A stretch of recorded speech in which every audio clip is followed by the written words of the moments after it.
1 of the season 5 premiere. We back again for part 2 of the episode, and we just gonna pick up where we left off. Let's run it.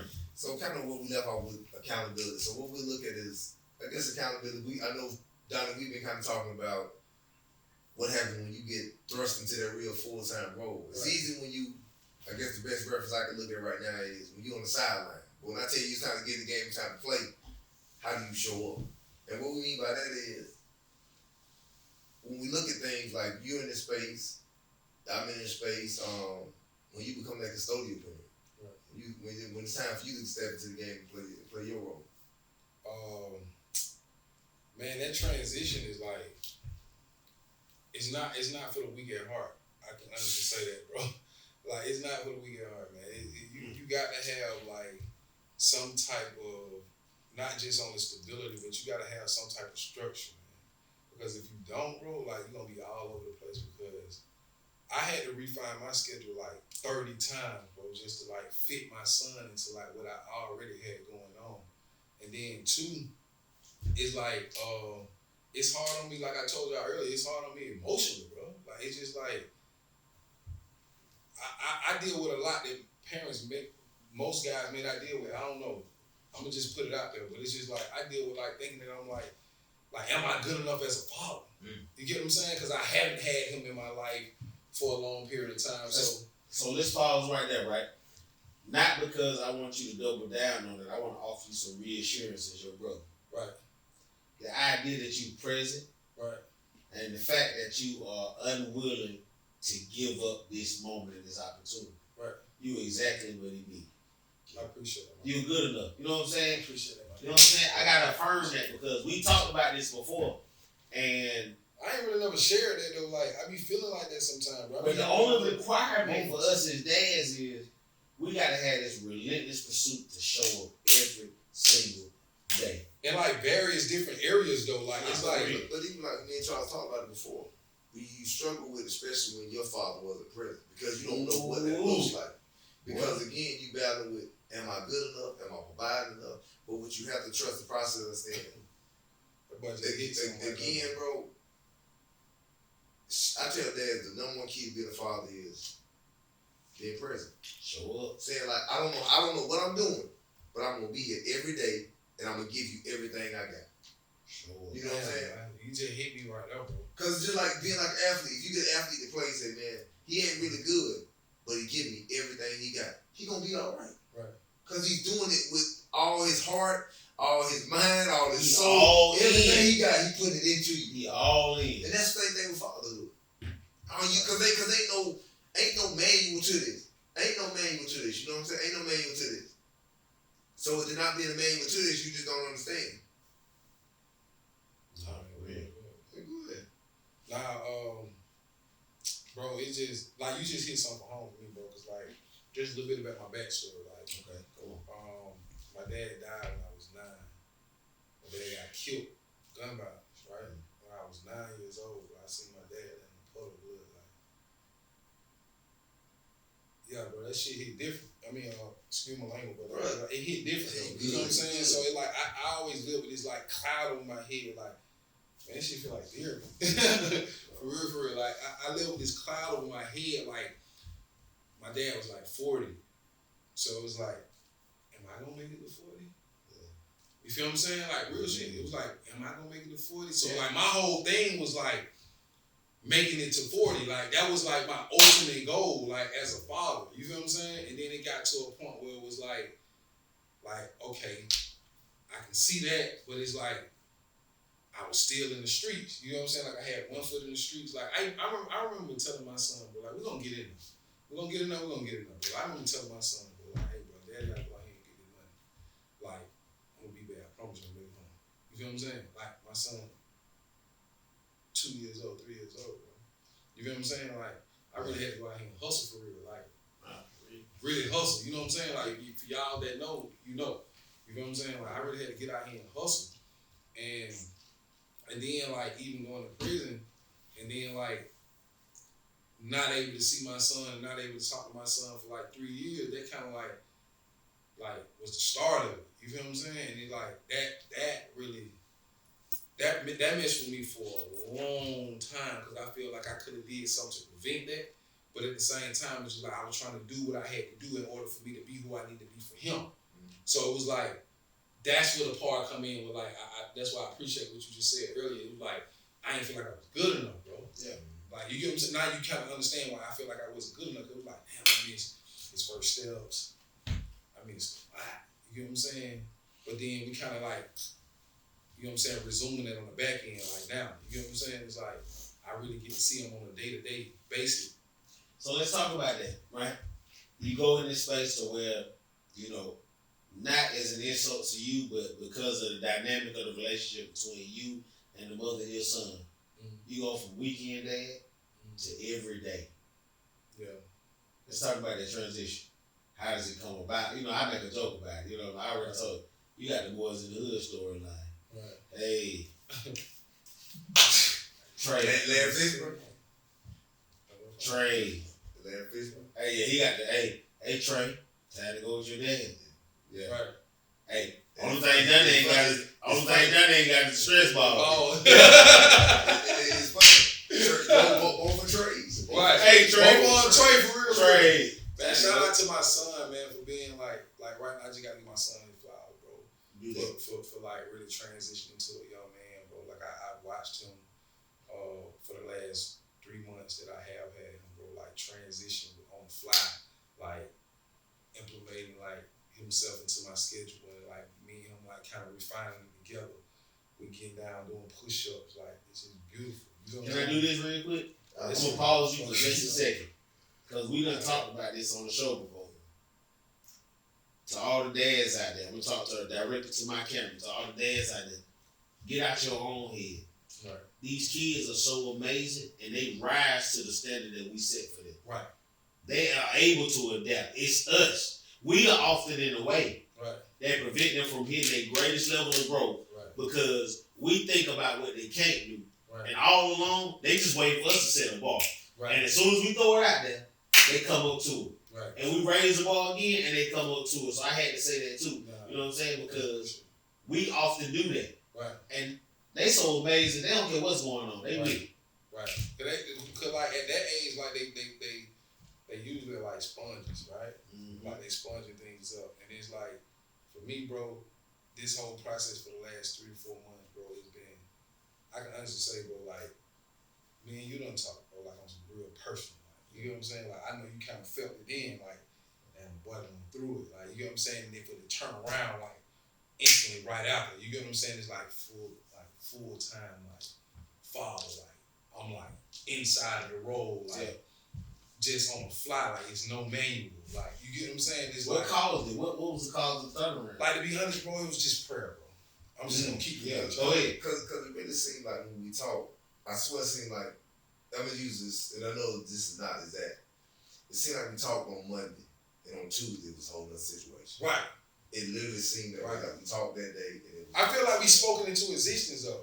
Like where it didn't even really have to go to the points that you were kind of like getting me to. Like, you feel what I'm saying? It really like was just like I heard what you were saying as well, but then I had to like let God be God too. You get what I'm saying? I couldn't move on my own understanding at that point because it was just like I did that before. Yeah. I've had the conversation with my baby mama where she done been kind of like, I mean my son's mom, I don't like to say baby mama. My son's mother, and she was like, you know, you broke ass nigga, like them type of like hurtful, like it could have like really bruised my ego, but then I kind of like kept my composure, like what we were talking about earlier, like emotional intelligence. I kept my composure because I understood like, I think if it wasn't for you, when I had that conversation with you, that's why I want to give you your flowers on camera, bro. That conversation I had with you, bro, set the tone for like me to envision like where I wanted to go as a father. You get what I'm saying? Like I that's why like, bro, everything about the whole city thing we got going on. It's more so like what you did for me as a bro. You get what I'm saying?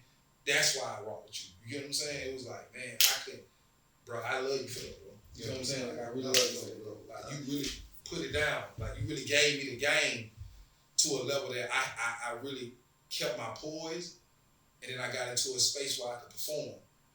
And that was the most like meaningful thing for me. It was like, damn, I can step into the role now because Big Bro gave me the game, and it's just like, you know what I'm saying? Like, okay, I can be the father that I need to be. They go back to what you were saying earlier, like surrounding yourself around people, right? The environment, so that you can cultivate it. You get what I'm saying? I did it. Like I take fatherhood very serious, bro. It's very serious for me because if whatever I do, he's going to do. Mm-hmm. So it's like, you know what I'm saying? That's why I mentor young men. That's why, because I knew what it's like to like not have. And even like when we talk, you know what I'm saying? It was just really more or less like, with me, man, I'm just big on like testimony. I think the older I've gotten in life, I just truly understand like God give you a story and you got to share it because somebody needs to hear something from that story just to inspire them and keep them going. And even when you talk about going from that every weekend dad, every other weekend dad to the full-time dad, that ain't for the week. Like you told them. I tell my partners all the time, bro, I gotta be home by a certain time because it ain't about me. Now, y'all want to hang out and do all this right here. Like, it's late for me. Boy, why I got to do this, boy? Real. Like, bro, hey, don't call me, man. Hey, don't call me. I'm not the last minute guy no more. I used to be the guy you call, hey, bro, just go hit the streets, boom, Nick can pull up. No. Hey, man, why I need about 2 week notice? I need to put some things in place. You know what I'm saying? If I say 2 weeks, damn, not a week? Don't call me. Now, if you call me and you get me on some random stuff, it means it's like a lottery. You just hit it at the right time. But the game different. Yeah. But I tell people too, when I became a custodial parent, it gave me that structure I needed. Right. That's why I was telling people too, man. That's absolutely true. And I love my kids, and I was talking about how I love each other differently. Mm-hmm. I'm just gonna speak about the custodial role. Amari did more for me than I would ever do for her. Mm. Why you say that? Because she gave me structure. Mm. She made me grow up beyond measure. And she made me see myself as a man that I never thought I could be. Mm. Because when I stepped into that role, it was game time. Because now, you talking about, look at my role. Her mother lived almost 10 hours away. Mm. It ain't every other weekend where I get that break. You know, that week break, that's why I tell mothers, I'm saying this always. Don't keep your kid away from that person. Yeah, what you crazy? You don't want no break? You don't want a break? Yeah. Because sometimes I need a break. Right. My mother lives out of state. And that is what that is. But when I stepped into that role, every weekend is dead. Yeah. Every time she turned around, and she told me, she said, Dad, I love you because you are always there. I ain't got no choice. Right. And I wouldn't have it no other way. Right. But it made me grow, and it made me just kind of become more structured in life in general. Because even when I go to work, I have to get out there by a certain time. Because I got to pick up after school. I got to get you home. I want to get you in bed by a certain time. I want to create the most normal life I can create for you. Right. And it's real. So it's real. It's real when you step into that role because again, it makes you let go of some of the little boy things. Some of the things we like, man, boy, I ain't got time for that. Yeah, right. I ain't got time for that. I was just talking about that in the barbershop today, bro, as I was getting my haircut, bro. I was like, you know, I introduced a few young men in the barbershop to this app called Structure. Yeah. You know what I'm saying? Like I got it on my phone for anybody that don't have it, like go down and implement your schedule into it because it allows you to be in a place where you can like have like notifications on like the minute down to the minutes. Like, hey, you got 35 minutes to complete this task. You know what I'm saying? Like I need that due to the fact that I have like my attention span is very small. You know what I'm saying? But your attention span may be small. But sometimes, bro, even in life, I don't care what you do, and people hit me with this for years. I bought into it years ago. You gotta be intentional. Right. In everything you do. If it's taking care of your kids, spend time, you gotta be intentional. Say, okay, every twice a week I'm gonna do this. Right. There's nothing wrong with being intentional. Like we want things to be organic. No, bro, sometimes you have to be intentional. Right. I gotta carve out this time for my kids, for my wife, or for my partner, whatever it is, you got to carve that time out. This is my me time. You got to be intentional. Organic is cool, but we got to put some intentionality into this place. Right. And then two, I'm gonna keep it real with y'all. Like the transition of it. You know what I'm saying? Like the transition of it wasn't easy, but it was necessary. Okay, so talk about it a little bit, right? Because we still haven't gotten into the transition. Mm-hmm. We talk about this idea that, you know, if people are watching, they can assume you weren't custodial. Mm-hmm. And then now we've been talking about it. They know something happened. What was that? What was that transition? What was that moment? What was the event that took you from weekend dad with an agreement, right, to every single day dad? So like I said earlier, like it's just prayer, right? God, right? Me and my guy Nick kind of like spoke into existence. I was like, when I talked to you, bro, I was hurt. You know what I'm saying? And it was like a week later, it was just like, well, I got my son. So it was just like praying that and allowing God to be God, because I'm big on my faith. Yeah, we talk all the time. Right. So I'm big on like my faith and like my ability to trust in God and His plan for like, because my son, and a lot of us don't see it this way, but like my son probably needed to be over there to go through what he went through in order for him to see perspective. Right? In order for him, probably, he definitely did. Right. His experience had to be his experience. Right. So that he can appreciate this. And you can't tamper with that situation or tamper with that process. You get what I'm saying? So it's like, that's why I'm big on like perspective, bro. Like, it's like, once you get a different perspective of it, like, you can now behave in a different manner. Right? So it's like, once I saw like, oh, this may be like little mini clip for like Instagram for people, like, but it's just like God may allow that person to be that way to make you better, right? Your journey is your journey. You gotta go through your journey. Because for me, it's like, oh, my son's mother was this way, but it straightened my life up. You get what I'm saying? It made me like,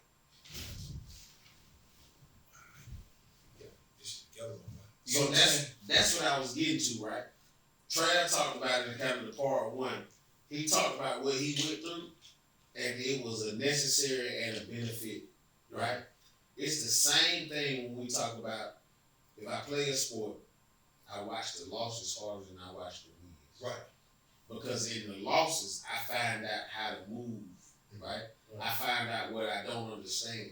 I find out what I need to refine in terms of as it relates to my process.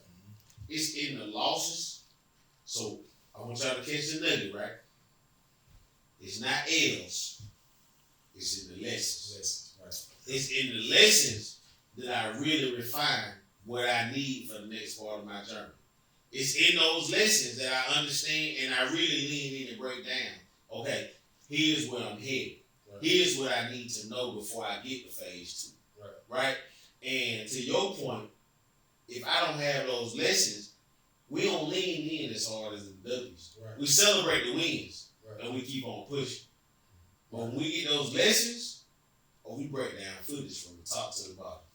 But then even too, like, getting into a place of like, I don't necessarily say gratitude, but even getting into a place of appreciation. Right? It is gratitude. It is. Gratitude, right? Yeah. Appreciation. Like, yeah. I mean, I think we talked about this, right? And like, you know, that transition make you appreciate the mother more. You feel what I'm saying? Like, shout out to my son's mom right now. Yeah. Because how long did she do that? Oh, God, man. I remember she called me one day. It pierced me so bad. Mm-hmm. I've been doing it for 9 years. He ain't did. Took that right out of me. You get what I'm saying? So it's like, hey, bro, you gotta get some type of like stability within yourself and discipline within yourself so that you can show up to the fight at least. You get what I'm saying? And that's what it made me do. It made me like go in, like I said, like I preach this all the time, bro. It's like personal development. It made me develop, bro. It made me like get into a space where I can like look inwardly or just reflect. You know what I'm saying? Because I mean, if we're not reflecting on what we're doing, projecting on people, right? I'm projecting on my son's mom how I feel about myself because I haven't done the work. But once I did the work, it was like it wasn't time for me to bash her. It was time for me to like appreciate her because when I wasn't at my listen, bro, this is like made me emotional, like it's a vulnerable place because I'm telling you, bro, like. And this is my first time ever saying this, bro. Like, it made me appreciate, like, I started sending my son text messages, like, I appreciate what you do because now it's like, damn, when I wasn't who I am now, you were still doing this. You were still doing this. when I was growing, you was still caring for him. Hey, shout out to Big Shaquille. Man, dangerous. Well, I think because when you were going through your growth and development, right, she was still raising him. Man, listen. She was still. And he wasn't even the easiest thing to raise, because I know me. But see, like he said it, he talked about it with himself. When he talked about like, hey, she was still showing up and doing what she's supposed to do. When you trying to find yourself, I was still trying to find my own way. Right. Moms usually, I'm gonna say usually, moms usually don't get the opportunity to pause and figure it out. No. From the day that child comes into the world, it's locked in. It's go time for mom. Whether you know or not. Whether you know or not. Mamas are on go from day one. Right. Because guess what? They worried about every meal. They worried about where y'all gonna sleep. That's why they worried about how they gonna figure it out. And so when people talk about me in marriage, I celebrate my wife because she gave me the space to figure me out. And she gave me that space without taking me on child support, without threatening me when I see my kid, right? But I also have to go back into this idea that where she was getting her advice from was different than where most black women get their advice from. She wasn't listening. She wasn't listening to single mothers and single aunties give her advice. She was listening to folks who've been married, folks who've been through the trenches, folks who've been through something. So they give her some advice to say, hey, what's on the other side is better than this right now. So stay the course. That's out there right now. Get you. Like my guy Nick said, man, listen. Hey, bro. Surround yourself around people that can influence you on a positive level, right? They can help your situation. Go deep. Surround yourself with people with experience of where you're trying to go and not where you currently are. I'm gonna be quiet. Don't keep. Listen. I'm real quiet. People build the mentors based on where they are. Right. And not where they're trying to be. Right. You gotta build your mentor based on where you're trying to go. Right. If you build your mentor based on where you currently are, you just gonna stay where you at. Yeah.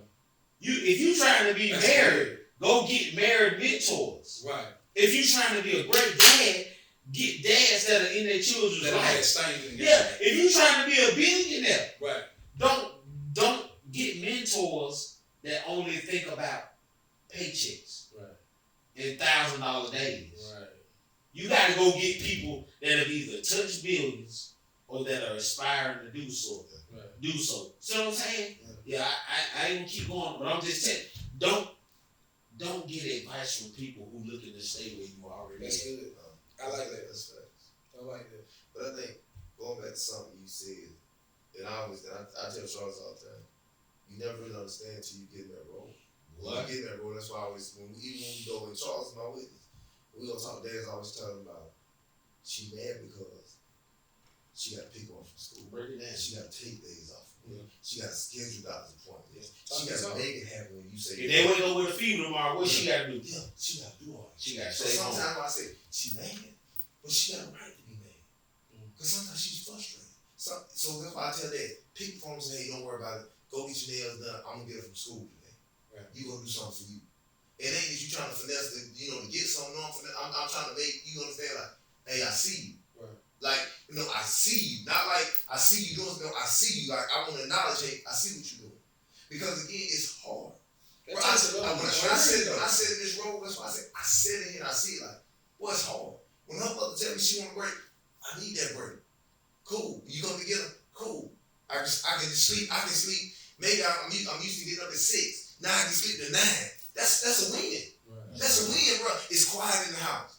So real quick, just my like echo to what you're saying, right? So like the young men that may be watching this, we have a lot of young men out here that says like to that camera right there, like talk to them. Like I'm one of them, bro. You get what I'm saying? Like, so being up under y'all mentorship and just, you know what I'm saying, y'all being my brothers now, like, you know what I'm saying? I learned a lot from y'all, but like, just let them know, like, you get what I'm saying? Like, that ain't like pride, like that ain't you ain't gotta be in that space of like having pride to like ask or come to your kid's mother and say, hey, look, let me give you a break. You get what I'm saying? Like, knowing that can be like your end. right? Because a lot of them don't see it that way. But see, they don't see it that way too. They don't want to see it. But you got to realize this: you giving her that break sometimes helps you out that long. Like we talk about emotional people, right? They can tap back in that space and remember, oh shoot, he do give me a break on Tuesday to pick up. Right. You know, they give me the sleep time. He does do that. So it makes it, that person gives you grace. So when you show up to that child support court, they can say, I ain't gonna do that to him because he's a good dad. Right. You know what I'm saying? And I ain't saying that's why you're doing it, but you gotta understand too, so that person's frustration. Right. What do you imagine? All doctor's appointments is me. All school activities is me. Cooking is me. Washing clothes is me. Taking off is me. You show up every other weekend, you post them on Instagram. You damn right I'm mad when you can't send me no money. So now you mad, bro. She got a right to be mad. She got a right to be mad. I hate him. Like, no, we don't look at that. She got a right to be mad. Yeah. You know what I'm saying? She like, cause not being funny. Cause when I see the child, I know for goddamn sure I ain't the only one that was involved in making this. And I can say, oh, you look just like your dad. Okay, so I know, so I'm mad because I know it just wasn't me. Here's where it goes deep. She mad really because, and I'm talking to all my dads out there, whether if you going through this, she really mad because from a trauma standpoint, right? It's like she getting pimped. Yeah. Imagine how you feel if you get pimped. Okay. And then your ass showed a little $150 a month. The daycare $600. Daycare $600. No, for real, you saw. Right. And then you want a man, you want to talk. You complain about that. But then you want to show. Let's go even lower. You show him a little $50, and you didn't want to tell some stuff about that. Well, you ain't made a get in the light bill. He gonna real though. What you having? He gonna real. That's not bashing men. That's just showing you how you show up. You show with your little 50 piece want to call some shots? He said petty. What? For real, petty. Petty, no, for real, because you see dads all the time. They'll show you like, bro, $100? What do you know? Daycare $600? Food $500? But let's put it in perspective, Nick. If we took a survey of the mamas who came on the paying, your amount of money holds no comparison to the time. Right. And to the energy and the effort that's required for them to wake up every single day. Yeah. Get your child up every single day. Get your child ready. Drop your child off on time. Pick your child up. Call off work when your child's sick. You understand what I'm saying? They don't care nothing about it. But what I'm saying, you doing that now, you understand. So what I'm talking to is my young brothers who don't get it though, right? Or I'm talking to my folks who don't understand the big picture. The big picture is, even if you paying $2,000 a month in child support, it don't pale in comparison to having to pause your life every time that child got something going on. Whether your child got a program, that child is sick, it don't pale in comparison. So what you really have to do is lean in and put yourself in the child's, in that other parent's shoes. And you really got to ask yourself, do these $2,000 really mean anything if they make every decision based on the well-being of our child? Yeah. Our child. Right. And you know when you take a petty step further, this is gonna be the one that kill women. When I go in your store and you in the club, or you in Liddy's buying some stuff, but you ain't send me nothing. Or you know what I'm saying? So that's why I say that's why I try to get that look at that perspective. Because you out here flexing, and she like, man, we struggling. I'm talking smaller. Say they ain't struggling. You out here living your best life at will. Yeah. You can go to lunch when you get ready. You can go to date when you get ready. You slide to Miami when you get ready. Yeah. And everything she has to do is based on when that child got availability. Or whether or not she got a sip. Or you playing around the school. It may not even, hey boy, it ain't even got nothing to do with no money. She's accepting and carrying more responsibility than you. And we saying she in general, but maybe it's a he. Maybe the tables will turn. Because the whole point about this is, if you sitting on the sideline saying to yourself, I'm paying the money. Yeah. I promise you, it ain't about money with that. Yeah. But that go back to perspective and maturity, bro. But again, when we talk about perspective and maturity, you gotta look at your circle you hang yourself around. Because a lot of times too, even like when I became a custodial father, I really didn't know him. I didn't. So How did you navigate that space in a way that's effective? When I told myself I was going to show up as the best version of Nick, and I was going to create an environment where you never felt excluded but included. Right. You know what I'm saying? Because I didn't want to exclude her. I didn't want to exclude her from the journey, but I wanted to include her in the journey. So I was seeing of your children. My children. So that's what I wanted to do. So does that require communication? It does, and I think, and I always say this: the communication was rough because of the transition. You're talking about a father. In my case, you got a son. People will look at it and say that's fair. Like, okay, he went with his dad. You're of the same sex. You can teach him how to be a man. I went totally left field. I'm a custodial father of a daughter. I got my daughter when she was 3, about to turn 4. My daughter's she was turning 11 in February. So this ain't it seemed like I just got it yesterday, but this ain't been no cakewalk. So I went a totally alternative route. So it's a whole other space. You know what I'm saying? For all y'all that have daughters out there, please come see my man Nick. He has the blueprint. No, it ain't. No, you know what? He got 2 on these. You know what? Make no mistake about it. He got 2. He a girl dad. I'm a true girl dad, and even when I talk this, I speak, and I know sometimes people watch and they dissect to the T. Now, by no means am I slighting my relationship with Peyton, but I'm talking about this journey with Amar. You know what I'm saying? Because I'm a true girl dad. But I tell people, in one car, I drive the car. In one car, I'm the passenger. But see, here's what I'm saying, though, and we're going to revisit this in another episode, even your perspective on Peyton, right? Because you got to look at this thing full picture. You got a teenage daughter, right? Who is, it ain't like she going to be a square. She going to be popular. Chili, 9th grade. 9th grade chili. You understand what I'm saying? And so, what most dads feel, Nick got a whole different perspective on it. So I'm telling y'all right now, we're going to get into that in another episode. But what you just said, for real, hit it. Because he living in 2 different perspectives. But you know what, though, bro? I wouldn't change it. Because I think having girls and you're a boy dad. Right. Charles is a girl dad, he's a boy dad. It ain't a shot at his sons. Don't nobody provide more love for you than that little girl. Right. In some of my roughest days, I swear to God, she knows what to say to me, when to say it to me, to get me back where I need to be. Because again, she knows how to love. Like sometimes my daughter will be in her room and she'll come check with me. Dad, you good?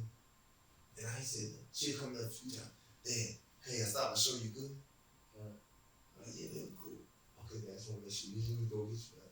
And she gonna take care of the dad. Hey, my wife picked me up from the airport the other day with my kids in the car. They had playing them a little chant. They were, Daddy. That was all I needed, but it made my 4 days. It made my trip work. But I had to be every time. I ain't lying. Listen, man. Listen. They made my Monday through Thursday. Them folk made my whole week, bro. Bro, I really got some real questions. But here's now we gonna hold it. We can pick up on them. Yeah, we gonna. But I gotta let them know though, real quick. So go get one of me. Okay, here it right. How do you deal with? We got 5 minutes. How do you deal with? We can save it for the next. No, we got 5 episode. We got 5. How do you deal with menstrual cycles? What I do is I'm there already too. What I do is with that process is I talk to her about just being cleanliness, and I talk to her about we actually had a conversation, not putting a business out there, but we had a conversation this week, and my mother's always just taking stuff down to the trash can and say, Dad, I need you to take the big trash can out.